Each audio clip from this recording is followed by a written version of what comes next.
Hello everyone, তোমরা সবাই কেমন আছো? আশা করি সবাই ভালোই আছো। আবার আজকে তোমাদের সামনে একটা নতুন সেশন নিয়ে হাজির হয়েছি। First of all welcome you all to my YouTube channel. দেখো, আজকে আমরা ক্লাস 7-এর প্রথম চ্যাপ্টার বুক অফ নেচারের যে সমস্ত অ্যাক্টিভিটি টাস্কগুলো রয়েছে ওগুলো আমরা আজকে কমপ্লিট করে নেব। ওকে, সো লেটস স্টার্ট। দেখো, প্রথমে বলা হচ্ছে ইন্ডিয়া ইজ ইনফ্যাক্ট এমসিকিউ দেওয়া আছে। India is in fact a big small huge part of earth surface. আমরা আগেই পড়েছি যে পৃথিবীটা এতই বড় যে তার সাপেক্ষে আমাদের ভারতবর্ষ অনেকটাই ছোট লাগে, তাই উত্তরটা হবে the small part of earth surface. Once upon a time the earth was to, একদা এক সময় পৃথিবী কেমন ছিল? কোল্ড ঠান্ডা ছিল, ডার্ক অন্ধকার ছিল, হট গরম ছিল, অনেক গরম ছিল। ইট ওয়াজ টু হট টু লিভ, তাই না? এতটাই গরম ছিল যে বসবাস করার পক্ষে অসম্ভব হয়ে গিয়েছিল। নেক্সট, ফসিলস বা ফসিলস আর ফসিল মানে জীবাশ্ম। এবারে ফসিল মানে জীবাশ্ম, এবারে জীবাশ্মটা কি আমরা পড়েছিলাম যে যে কোনো মৃত জীবের অবশিষ্টাংশ, যে অবশিষ্টাংশের ছাপটা শিলার মধ্যে পাওয়া যায়। তাই ফসিলের উত্তর খোঁজার জন্য আমাদেরকে একটা কথা মনে রাখতে হবে যে রুট ওয়ার্ড বা যে কি ওয়ার্ডটা ওটা হলো রিমেইনিং, অবশিষ্টাংশ। তাই এখানে উত্তর হবে the remains of old living beings, শেষেরটা। নেক্সট, আচ্ছা, এবার একটা কথা বলে রাখি। দেখো, এই সমস্ত কোয়েশ্চেনগুলো যদি আমি এইখানে লিখে দিই তাহলে অনেক সময় লেগে যাবে, ভিডিওটা একটু লেন্দি হয়ে যাবে। তাই আমি ভাবলাম যে কোয়েশ্চেনের উত্তরগুলো আমি নিজে রুমে বসে ঠিক করব, আর তোমাদের এখানে লেখা থাকবে। আর তোমাদের এখানে এই সমস্ত লেসন বা অ্যাক্টিভিটির সঙ্গে সম্পর্কিত গ্রামারগুলো তোমাদেরকে ভালো করে দেখিয়ে দেবো, তাই না? কারণ যেহেতু এগুলো খুব সহজ কোশ্চেনগুলো, তাই এখানে লাইভ করিয়ে টাইমটা নষ্ট করে লাভ নেই, কারণ ভিডিওটা অনেক লেন্দি হয়ে যাবে। তাই দেখো, অ্যাক্টিভিটি 2-তে বলা হচ্ছে what must we do to know about the tale of the world. What must we do to know, must মানে অবশ্যই আমাদেরকে কী করতে হবে, ডু মানে করা, অবশ্যই আমাদেরকে কী করতে হবে, টু নো জানতে, কী সম্পর্কে, about the tale of this world. Tale আমি দেখো বলি TALE, টেল মানে গল্প। আমরা সবসময় TLL টেল শুনে শুনে এমনটা অভ্যস্ত হয়ে পড়েছি যে টেল নামক শব্দটা শুনলেই আমরা কী বলি যে টেল মানে বলা, কিন্তু না, টেল মানে এখানে TALE, উচ্চারণটা সেম হতেই পারে কিন্তু এখানে অর্থটা একটু আলাদা। TALE টেল মানে গল্প। ওকে, তাহলে TLE টেল মানে গল্প। তাহলে হোয়াট মাস্ট উই ডু, আমাদেরকে কী করতে হবে, টু নো জানতে গেলে, about the tale of this world, এই বিশ্বের গল্প সম্পর্কে জানতে গেলে আমাদেরকে কী করতে হবে? আমরা আগে পড়েছিলাম যে কোনো বই সম্পর্কে জানতে গেলে আমাদেরকে তার পৃষ্ঠা বা বইতে কী উপাদান রয়েছে তার সম্পর্কে জানতে হবে। একইভাবে পুরনোকালে বা প্রাচীনকালে পৃথিবী সম্পর্কে জানতে গেলে আমাদেরকে ওই পৃথিবীতে কী কী ছিল, অর্থাৎ পৃথিবীর যে উপাদানগুলো ওগুলো সম্পর্কে আমাদেরকে ক্লিয়ার ধারণা রাখতে হবে। এবার দেখো,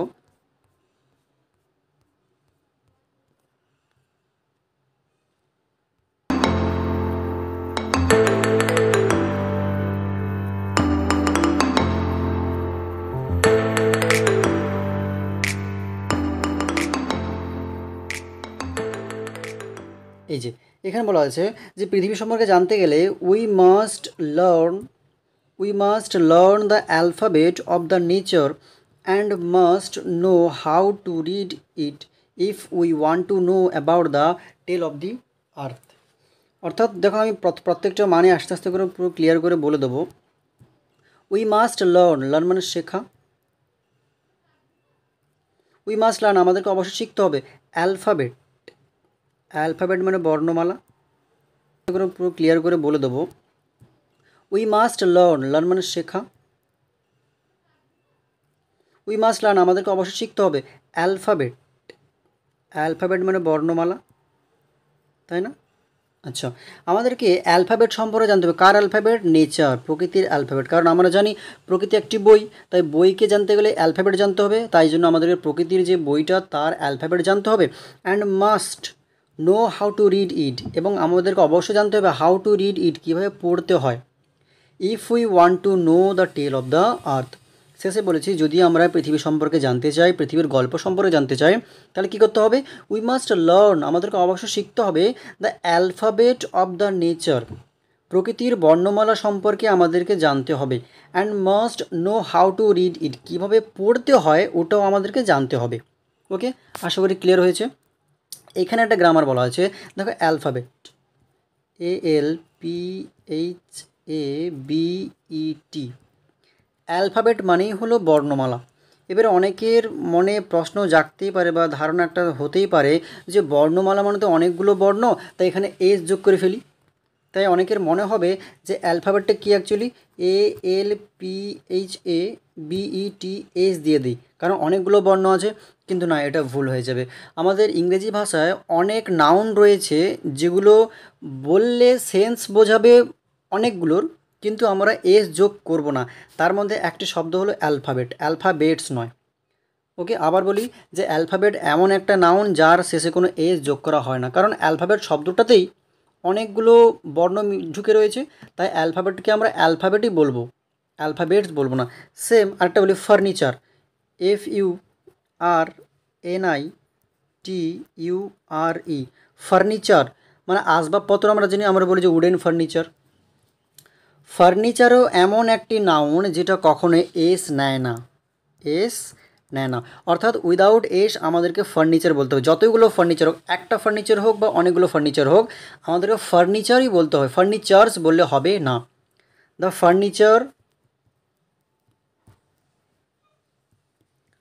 ফার্নিচার আর উডেন, উডেন মানে কাঠের তৈরি। দেখো আমি এখানে বলেছি আর বলেছি, আর আরটা কি প্লুরাল ভার্ব, তাহলে প্লুরাল ভার্ব মানে নিশ্চয়ই সাবজেক্টও প্লুরাল হবে, আর furniture itself is a plural noun, তাই আমাদেরকে এস যোগ করা দরকার নেই। আরেকবার বলি যে অ্যালফাবেট, ফার্নিচার এমন দুইটি শব্দ যেগুলোর দ্বারাই অনেকগুলো বোঝানো হয়, অথচ এর শেষে কোনো এস যোগ করা যাবে না, বিনা এসে আমাদেরকে ব্যবহার করতে হবে। আশা করি ব্যাপারটা ক্লিয়ার হলো। নেক্সট, এবার দেখো নেক্সট বলেছে হাউ ওল্ড ইজ আওয়ার আর্থ, আমাদের বয়স, পৃথিবীর বয়স কত?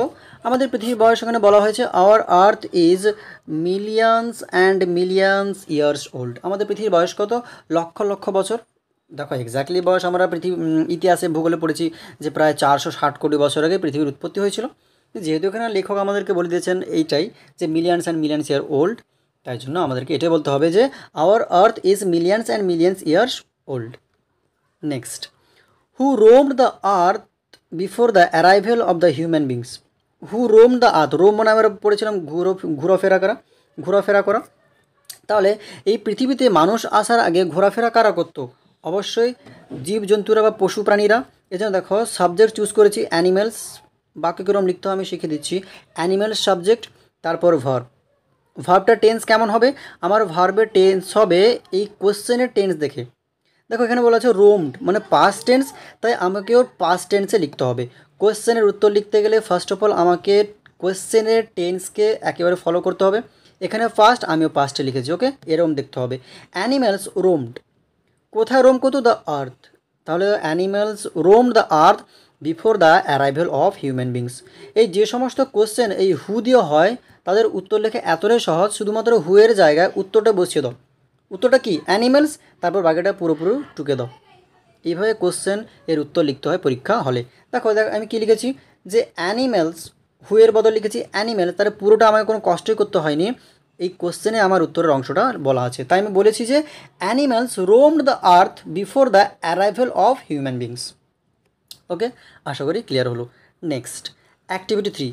আচ্ছা এখানে বলেছে এই ড্যাশগুলো পূরণ করতে হবে, শূন্যস্থানগুলো পূরণ করতে হবে।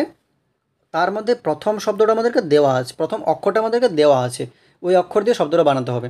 এবার দেখো অ্যাজ এ সাবজেক্ট এইজ লেখা আছে, ইজ কোয়াইট ইন্টারেস্টিং। বিষয় হিসেবে কোন বিষয়টা খুবই ইন্টারেস্টিং আমাকে এখানে লিখতে হবে, ইচ্ছে মতো লিখলে হবে না। এইজ দিয়ে কোনো সাবজেক্ট অর্থাৎ হিস্ট্রি, আবার আমাদের এখানে টেক্সটে বলা আছে হিস্ট্রি, এখানে টেক্সট থেকে নিতে হবে। তাহলে অ্যাজ এ সাবজেক্ট এইজ দিয়ে history is quite interesting. Next, we have good relations with our neighbouring dash, C দেওয়া আছে মানে অবশ্যই কান্ট্রি হবে। তাহলে উই হ্যাভ গুড রিলেশনস মানে ভালো সম্পর্ক রয়েছে কাদের সঙ্গে? With our neighbouring countries. Actually neighbouring country মানে বাংলা মানে প্রতিবেশী দেশ, প্রতিবেশী দেশ। আমরা জানি আমাদের প্রতিবেশী দেশ 7-8টা রয়েছে, তো তাদের সঙ্গে আমাদের খুব ভালো সম্পর্ক, এখানে এটা বলা আছে। Next, plants need air water sunlight too, G দিয়ে বলতে হবে তাহলে গ্রো। তো এর কারণ এখানে বুঝতে হবে যে গাছেদের বেড়ে ওঠার জন্য কী দরকার হয়, বাতাস দরকার হয়, জলের দরকার হয়, সূর্যালোক দরকার হয়, এই জন্য জি থেকে গ্রো। তাহলে plants need air water and sunlight to grow. Next, can you dash how big the universe is, তুমি কি আই দিয়ে বলতে হবে, ড্যাশটা পূরণ করতে হবে, হাউ বিগ ইউনিভার্স ইজ, তো এখানে হবে ইমাজিন, কারণ ইমাজিন মানে কল্পনা করা। এখানে কোশ্চেনে বলা আছে তুমি কি কল্পনা করতে পারো আমাদের এই বিশ্ব ব্রহ্মাণ্ড, ইউনিভার্স মানে পৃথিবী নয়, আর্থ মানে পৃথিবী, ওয়ার্ল্ড মানে পৃথিবী, বাট ইউনিভার্স মানে বিশ্ব ব্রহ্মাণ্ড, মানে পৃথিবী, সূর্য, গ্রহ, নক্ষত্র, পুরো গ্রহ নক্ষত্র নিয়ে বিশ্ব ব্রহ্মাণ্ড। তাহলে এখানে আই থেকে ইমাজিন হবে, এই শব্দটা সবচেয়ে ভালো এখানে ফিট খাচ্ছে। Next, you should dash regularly if you want to be a good student, যদি ভালো ছাত্র হতে চাও তোমাকে রেগুলারলি মানে প্রতিনিয়ত বা রোজ স্টাডি করতে হবে, এজ দিয়ে কী করতে হবে, স্টাডি। তাহলে you should study regularly if you want to be a good student, যদি ভালো ছাত্র হতে চাও তোমাকে প্রতিনিয়ত ভালো করে পড়াশোনা করতে হবে, রেগুলারলি মানে প্রতিনিয়ত। নেক্সট, অ্যাক্টিভিটি 4, 4 নম্বর অ্যাক্টিভিটিতে বলা আছে make meaningful sentences with the following words, এই সমস্ত ওয়ার্ড দিয়ে তোমাকে বাক্য বানাতে হবে। প্রথমে দেখো ইন্টারেস্ট, দেখো আমি এই সমস্ত বাক্যগুলো লিখেছি, তোমার এটা এমনটা না যে তোমাদেরকে এটাই লিখতে হবে, তোমরা নিজেরা চেষ্টা করো, ওকে, চেষ্টা করে কমেন্ট বক্সে জানাও যে কি কেমন করে লিখেছো, আমি ওটা দেখব, ওকে। আর আমি এখানে চেষ্টা করেছি যত সহজে হোক, কারণ তোমরা এখন 7 পড়ছো, তোমাদের উচিত সবচেয়ে সরল অর্থাৎ সিম্পল সেন্টেন্সে বাক্য লেখা, যেমন সাবজেক্ট, ভার্ব, অবজেক্ট, এইরকম আমাদেরকে ফলো করতে হবে, একেবারে সরল রাখতে হবে আমাদেরকে, ওকে। আমি এই জন্য লিখেছি, দেখো I have no interest in geography, আমার ব্যক্তিগত জিনিসটা আমি লিখেছি, ধরো আই হ্যাভ নো ইন্টারেস্ট, ইন্টারেস্টের বাংলা মানে কি, আগ্রহ, তাহলে I have no interest in geography, আমার কোনো ইন্টারেস্ট নেই ভূগোলের প্রতি, ওকে। তোমরা নিজেদের মতো করে বানাতে পারো, অবশ্যই চেষ্টা করবে, ঠিক আছে, আমারটা লিখলে হবে না, আমি জাস্ট এক্সাম্পল দিয়ে বুঝিয়ে দিলাম। নেক্সট, সারফেস, সারফেসের বাংলা মানে উপরিতল, যে কোনো তলের, যে কোনো সারফেস বা যে কোনো প্লেনের উপরিভাগকে বলা হবে সারফেস বা উপরিতল। এবার আমি বলেছি সাবজেক্ট, দেখো দ্য ওয়াটার সারফেস, সাবজেক্ট আমি কী চুজ করেছি, একেবারে subject simple, the water surface, তারপর ভার্ব দিয়েছি ইজ, তারপর ক্লিন। দ্য ওয়াটার সারফেস, জলের উপরিতলটা হলো, ইজ, ক্লিন মানে পরিষ্কার, তাহলে জলের উপরিতলটা হলো একেবারে পরিষ্কার, হলো। নেক্সট, ইনহ্যাবিট, দেখো ইনহ্যাবিটের মানে হলো বাস করা, ইনহ্যাবিটের মানে হলো বাস করা। আচ্ছা, many farmers inhabited our village, many farmers, subject আমি চুজ করেছি অনেক কৃষক, তারপর ভার্ব, দেখো সাবজেক্ট তারপর ভার্ব, তাহলে মেনি ফার্মার্স ইনহ্যাবিটেড, অনেক কৃষক বসবাস করতেন, আওয়ার ভিলেজ, আমাদের গ্রামের মধ্যে। আচ্ছা, ইনহ্যাবিট মানে বাস করা, আর ইনহ্যাবিট্যান্ট,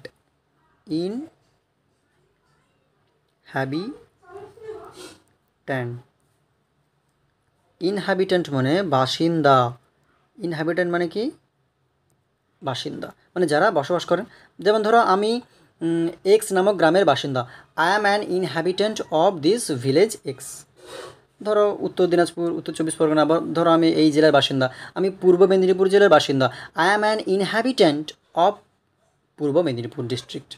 নেক্সট, টুগেদার মানে তোমরা সবাই জানো, মানে একসঙ্গে, আমি কী লিখেছি দেখো, we did the work together, subject choose করেছি উই, তারপর ভার্ব দিয়েছি, তারপর অবজেক্ট দিয়েছি, একদম সিম্পল, তোমাদের এটাই চেষ্টা করতে হবে, সাবজেক্ট, ভার্ব, অবজেক্ট, এইটাই।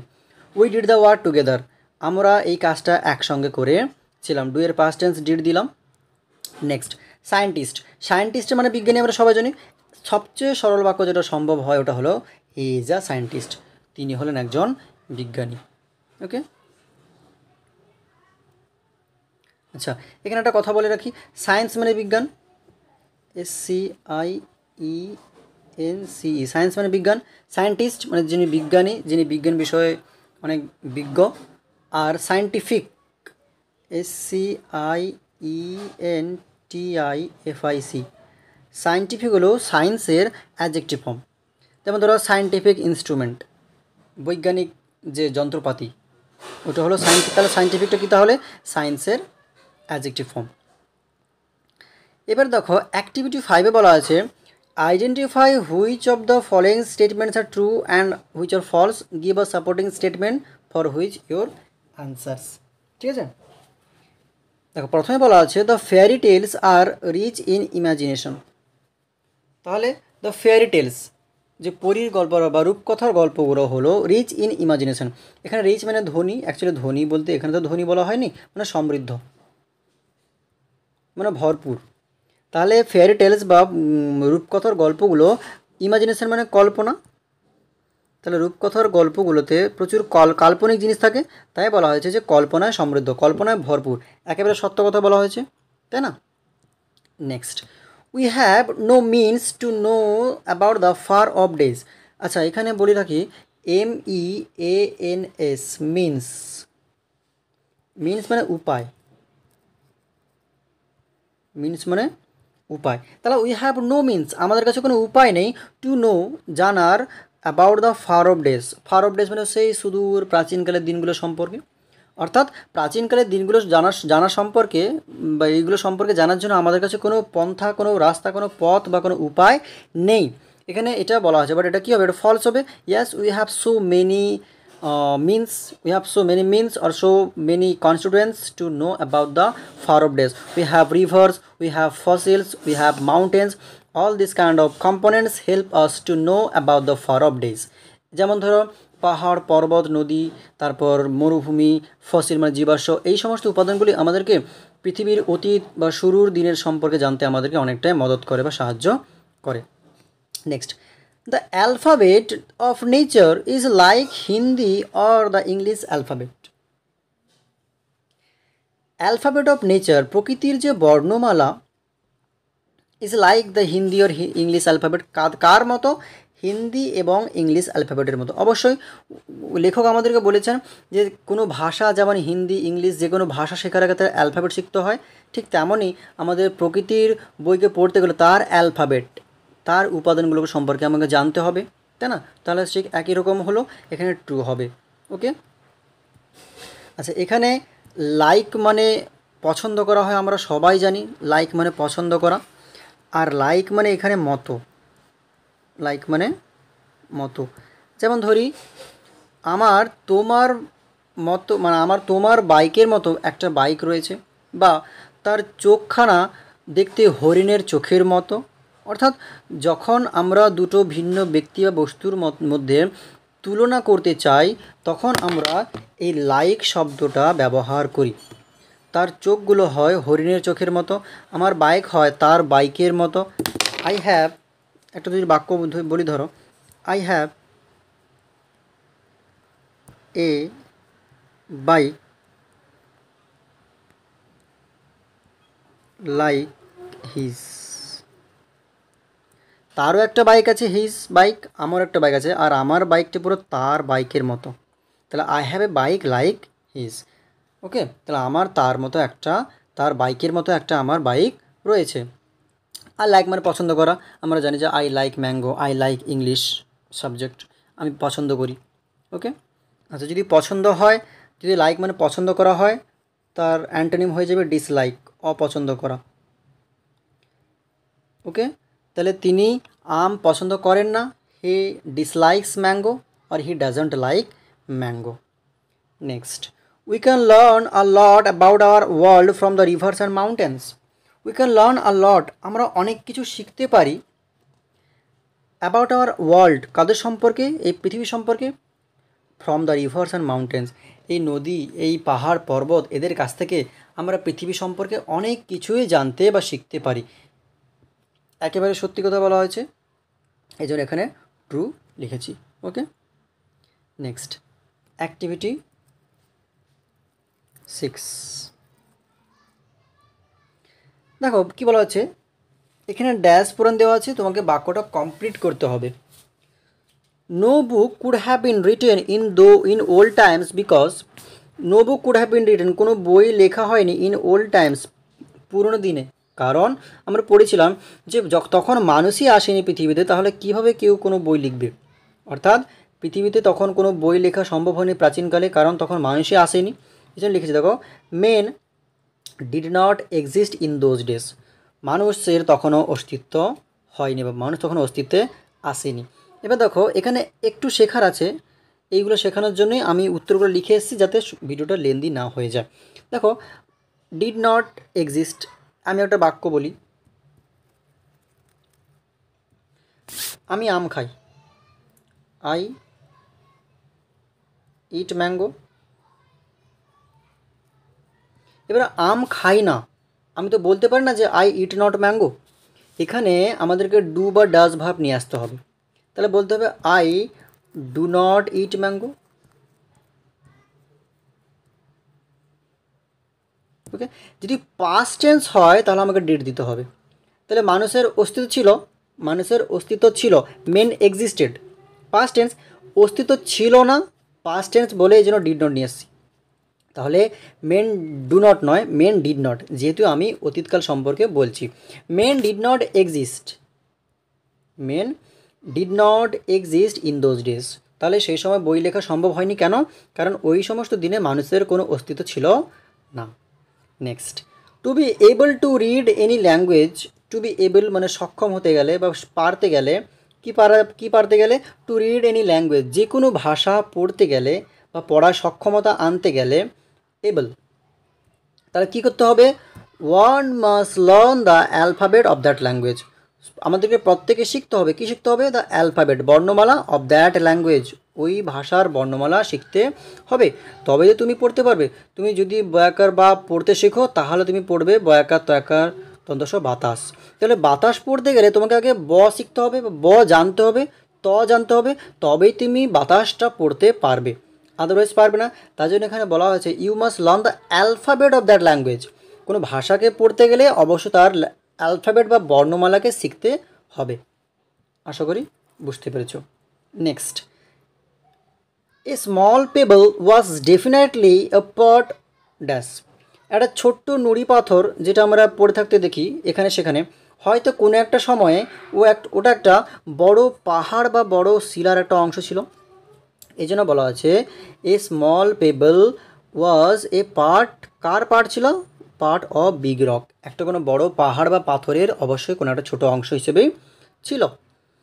নেক্সট, অন দ্য বিচেস মানে সমুদ্র সৈকতে, on the beaches at the sea side, সমুদ্রের পাশে সমুদ্র সৈকতে, দ্য লিটল চিলড্রেন, কচি কচি ছেলেরা কী করে? আমরা পড়েছিলাম যে ওরা ওই বালি দিয়ে যে দুর্গ বানায় এবং খেলাধুলা করে। দেখো আমি মেক বলেছি, আমি কিন্তু মেক্স বলিনি। আমি তো বলতে পারতাম মেক্স, MAKES, আমি এটা বলিনি, আমি কি বললাম? মেক। কেন বললাম? কারণ বাক্যের ভার্ব এর রূপ কেমন হবে ওই বাক্যের সাবজেক্ট বলে দেবে। যেমন ধরো এখানে বাক্যের সাবজেক্ট কী রয়েছে? চিলড্রেন। এবার আমাকে একটা কথা বলো, চিলড্রেনটা কেমন, সিঙ্গুলার না প্লুরাল? অবশ্যই প্লুরাল, প্লুরাল। আর চাইল্ডটা হলো সিঙ্গুলার। চাইল্ডটা কি? চাইল্ডটা হলো সিঙ্গুলার। যদি চাইল্ড বলতো, সিঙ্গুলার বলতো, আমি এখানে বলতাম মেক্স, MAKES, কারণ আমার সাবজেক্ট সিঙ্গুলার, ভার্বও সিঙ্গুলার। আর ভার্ব সিঙ্গুলার মানে আমাকে ভার্বের সঙ্গে প্রেজেন্ট টেন্সে ES যোগ করতে হবে। আর এখানে দেখো সাবজেক্ট বলেছে চিলড্রেন মানে শিশুরা, তাই ভার্বও কী হবে? আমার প্লুরাল হবে। তাহলে সাবজেক্ট আমার প্লুরাল, ভার্বও আমার প্লুরাল। একটা কথা সবসময় মনে রাখবে যে ইংরেজি গ্রামারের সাবজেক্টকে দেখে ভার্ব হবে, অন্য কিছুকে দেখে নয়। ওকে, তাহলে সাবজেক্ট আমার প্লুরাল, তাহলে ভার্বও আমার প্লুরাল হবে। আর ভার্ব প্লুরাল মানেই প্রেজেন্ট টেন্সে ওই ভার্বের সঙ্গে কোনো এস দেব না, কোনো ইএসও আমি দেব না। তাহলে দ্য চিলড্রেন, সাবজেক্ট প্লুরাল, তাই ভার্ব আমার মেক। মেক্সটা কখন হতো? যদি চাইল্ড থাকতো, যদি সিঙ্গুলার কোনো সাবজেক্ট থাকতো তাহলে মেক্স হতো। যেহেতু children plural verb, plural subject, তাই আমার ভার্ব প্লুরাল হলো। আর ভার্বের প্লুরাল মানে কোনো ES প্রেজেন্ট টেন্সে ভার্বের সঙ্গে যুক্ত হবে না। একেবারে কান খুলে শুনে রাখো। দেখো এই সমস্ত জিনিস শেখানোর জন্যই এই উত্তরগুলো আমি রেডিমেড করে নিয়ে এসেছি। কারণ আমি যদি না লিখতাম, আমি উত্তরটা লেখাতাম, আবার গ্রামার বলতাম, অনেক সময় লেগে যেত, অনেক লেন্দি ভিডিও হয়ে যেত, তাই বোরিং লাগবে, এই জন্য আমি এটা করিনি, এই গ্রামারগুলো শেখানোর জন্য। ওকে, তোমরা এখন একেবারে কচি বয়সে রয়েছো, এগুলো সম্পর্কে ক্লিয়ার কাট ধারণা থাকতেই হবে, নাহলে পরবর্তী ক্লাসে গিয়ে একেবারে থুবড়ে পড়তে হবে। নেক্সট, আশা করি বুঝতে পারলে ব্যাপারটা। তাহলে চিলড্রেন বলা আছে প্লুরাল, তাই মেক দিলাম। তারা বানায়, কি বানায়? ক্যাসেলস। তারা দুর্গ বানায়। ক্যাসেল মানে দুর্গ বানায়। কোত্থেকে? আউট অফ স্যান্ড, বালি দিয়ে তারা দুর্গ বানায়, অ্যান্ড প্লে, এবং খেলাধুলা করে। তাহলে on the beaches at the sea side little children make castles out of sand and play. দুর্গ বানায়, অ্যান্ড প্লে, এবং খেলাধুলা করে। আশা করি ক্লিয়ার হলো। নেক্সট দেখো, এবার বলা হচ্ছে যে স্টেটমেন্ট দেওয়া আছে, ওই স্টেটমেন্টের পিছনে একটা কারণ রয়েছে, ওটা তোমাকে বলতে হবে। স্টেটমেন্টে বলা আছে fairy tales need not be true. Fairy tale আমরা অনেকবার পড়েছি, বারবার বলেছি, ফেয়ারি টেল মানে রূপকথার গল্প। নিড নট বি ট্রু, সবসময় সত্য নাও হতে পারে। কারণ আমরা পড়লাম যে লেখক বলেছেন যে ফেয়ারি টেলস বা রূপকথার গল্প সবসময় সত্য ঘটনার উপর অবলম্বন করে লেখা হয় না। আমি আগেই ভিডিওতে পড়েছিলাম যে অবলম্বন করে লেখা আমি কি বলবো? বেসড অন, মানে অবলম্বন করে লেখা। তাহলে কারণটা কি? বিকজ দ্য ফেয়ারি টেলস বা those are not always based on the facts. কারণ রূপকথার গল্প সবসময় সত্যি ঘটনার উপর অবলম্বন করে লেখা হয় না। Next, a piece of rock looks different from a payable. এক টুকরো পাথরের, একটা টুকরো পেবল একটা নুড়ি পাথরের চেয়ে একটু আলাদা মনে হয়। আলাদা মনে হয় কেন? কারণ আমরা জানি যে একটা রক বা পাহাড়ের টুকরো বা পাথরের টুকরো পড়ে থাকে, তার মধ্যে অনেক কী থাকে? তার মধ্যে রাফ এজেস, অনেক এবড়ো খেবড়ো ধার থাকে। কিন্তু পেবেল কি হয়? পেবেল স্মুথ হয়। পেবেল খুবই মসৃণ হয়। স্মুথ মানে কি? মসৃণ। আর রাফ মানে অমসৃণ। তাহলে এই piece of rock looks different from a payable. পাথরের টুকরোকে একটা নুড়ি পাথরের চেয়ে আলাদা লাগে কেন? কারণ a rock has a rough edges. এই পাথরের টুকরোটির অনেক এবড়ো খেবড়ো ধার আছে, কিন্তু এ পেবেল ইজ স্মুথ। কিন্তু ওই নুড়ি পাথরটা হয় খুবই মসৃণ, এই জন্য তারা আলাদা হয়। এখানে লুক এই ভার্বটা নিয়ে বলার কিছু আছে। দেখো, যদি বলি লুক, লুক মানে আমরা বারবার জানি তাকানো, আমরা ছোটোবেলা থেকে পড়ে আসি, লুক মানে তাকানো। এবারে আমি একটা বাক্য বললাম, বাক্যটা কি? বাক্যটা হলো হি লুকস অ্যাট দি সান। এখানে লুক অ্যাট মানে তাকানো, সে সূর্যের দিকে তাকিয়ে আছে। এবার আমরা অনবরতই বলি যে তাকে দেখতে খুব সুন্দর লাগছে। আমরা বলি হি লুকস গর্জিয়াস, আমরা বলি তো এই শব্দটা। দেখো তাহলে দুইটি বাক্যে এই লুক ব্যবহার করেছি, কিন্তু এদের মানে কিন্তু সম্পূর্ণ আলাদা। He looks at the sun, সে সূর্যের দিকে তাকিয়ে আছে। আর যখন বলছি হি লুকস গর্জিয়াস, মানে কি? তাকে দেখতে খুবই সুন্দর লাগছে, তাকে সুন্দর লাগছে। আর প্রথম বাক্যে বললাম he looks at the sun, সে সূর্যের দিকে তাকিয়ে আছে। আর দ্বিতীয় বাক্যে হি লুকস গর্জিয়াস, সে, তাকে দেখতে অনেক সুন্দর লাগছে। এবার দেখো, হি লুকস ওয়ারিড। ওয়ারিড মানে বিষণ্ণ মনের। ওকে, এখানে মানে কি? তাকে দেখে মনে হচ্ছে তার খুবই মন খারাপ বা বিষণ্ণ। ওয়ারিড মানে কি? বিষণ্ণ, মন খারাপ। আর লুকস মানে এখানে কি? তাকে দেখে মনে হচ্ছে। তাহলে সবসময় অন্ধের মতো লুক মানে তাকানো, দেখা, এই ধারণাটা একেবারে আজ থেকে ছেড়ে দাও। লুক মানে সবসময় দেখা নয়। তাহলে আমি বললাম he looks at the sun, সে সূর্যের দিকে তাকিয়ে আছে। তারপর হি লুকস গর্জিয়াস, তাকে দেখতে দারুণ লাগছে। এই লুক ভাবটা আমার বারবার ইউজ করতে পারবি কখন? যখন কাউকে দেখতে কেমন লাগছে ওটা বর্ণনা করার জন্য। এবার দেখো, হি লুকস ওয়ারিড, তাকে দেখে মনে হচ্ছে সে খুবই বিষণ্ণ মনে রয়েছে, তাই এখানে লুকস ভার্ব ব্যবহার করতে পারি। আশা করি ক্লিয়ার হলো ব্যাপারটা।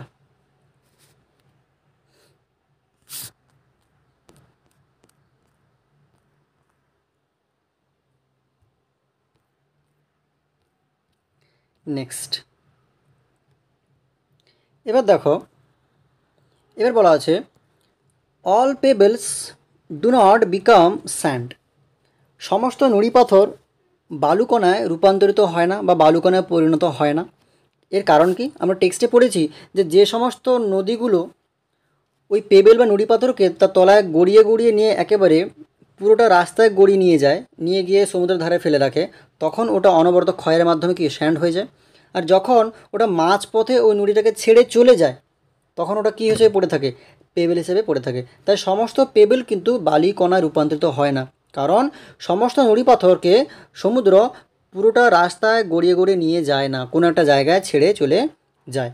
The rivers do not always carry the pebbles to the beach, কারণ নদীরা do not always carry the pebble, সবসময় ওই পেবেলটাকে ক্যারি করে নিয়ে যায় না, কোথায়, টু দ্য বিচ, সমুদ্র সৈকতে বয়ে নিয়ে যায় না, হয়তো মাঝপথে কোনো জায়গায় ছেড়ে চলে যায়, ওই জন্য আমরা তাকে পেবেল হিসাবে দেখি। যদি ওটা অনবরত পুরোটা রাস্তায় নদীর তলায় গড়িয়ে খেয়ে খেয়ে পুরোটা গড়িয়ে খেত, হামাগুড়ি খেত, তাহলে হয়তো কোনো এক সময় ওটা একেবারে বালুকণায় রূপান্তরিত হতো, ঘর্ষণের মাধ্যমে ক্ষয় হয়ে বালুকণায় রূপান্তরিত হয়ে যেত। এখানে আবার সেম কথা বলছি, যে রিভার্স, এখানে আমার সাবজেক্ট কি, রিভার্স, প্লুরাল নাম্বার, তাই এখানে ডু দিলাম। যদি এখানে রিভার দিতাম, RIVER, রিভার দিলে ডাজ বলতাম, DOES, আমার সাবজেক্ট সিঙ্গুলার, ভার্বও সিঙ্গুলার। আর আমি এখানে অ্যাকচুয়ালি ইউজ করেছি রিভার্সটা কি অবশ্যই প্লুরাল নাম্বার, তাই আমাকে ভার্বও plural number, verb plural number মানে ডাজ অর্থাৎ এস বা ইয়েস যোগ হবে না। ওকে, তাই the rivers do not always carry the pebbles to the beach. Next,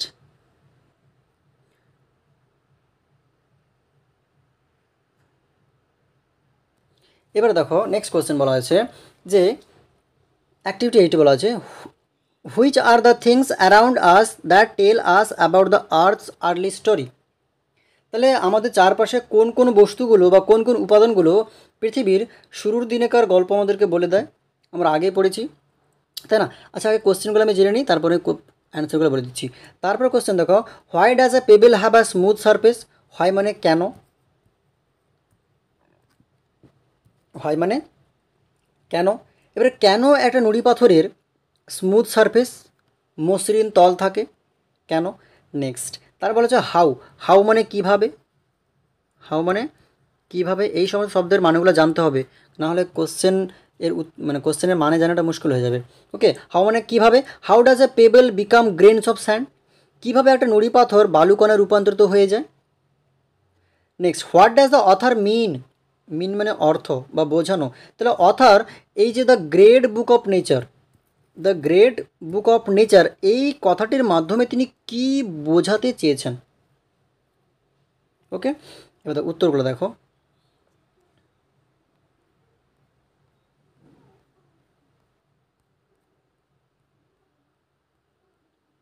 আচ্ছা, প্রথম কোশ্চেনটা, যে কোন কোন উপাদান, আমাদের চারপাশের কোন কোন উপাদানগুলো আমাদেরকে পৃথিবীর শুরুর দিনেকার গল্পগুলো বলে দেয়। উপাদানগুলি কী কী, rivers, mountains, deserts R the things. Okay, তাহলে হোয়াটের জায়গায় আমি এই উত্তরটা লিখলাম, তারপর বাকিটা আমার কোশ্চেনে বলা আছে, এখান থেকে পরে তুলে দিলাম। তাহলে rivers, mountains and deserts R the things around us that tell the tales of earth. এখানে দেখো টেল মানে বলা, আর এখানে টেল মানে গল্প, তাই না। তাহলে rivers, mountain, deserts R the things, নদী, পর্বত, মরুভূমি, এগুলোই হলো সেই উপাদান যেগুলো আমাদেরকে বলে দেয় পৃথিবীর প্রথম দিনকার গল্প। নেক্সট, এবারে সেকেন্ড প্রশ্ন কী ছিল, যে কীভাবে একটা পেবেল স্মুথ হয়ে যায় বা স্মুথ সারফেস কেন থাকে পেবেলের। দেখো, a pebble has smooth surface, subject দিলাম এ পেবেল, তারপর verb verb, a pebble has, তারপর smooth surface, a pebble has smooth surface, একটি পেবেলের স্মুথ সারফেস রয়েছে, কারণ বিকজ ইট মানে ওই পেবেলটা, it rolls down at the bottom of some river. Roll মানে আমরা বলেছিলাম, রোল মানে গড়াগড়ি খাওয়া। তাহলে একটা নদীর নিচে বা নদীর তলায় একটা নুড়ি পাথর বারবার অনবরত বা অহরহ গড়াগড়ি খাওয়ার ফলেই ক্ষয়ীভূত হয়ে যায় এবং শেষে কী হয়ে যায়, মসৃণ হয়ে যায়।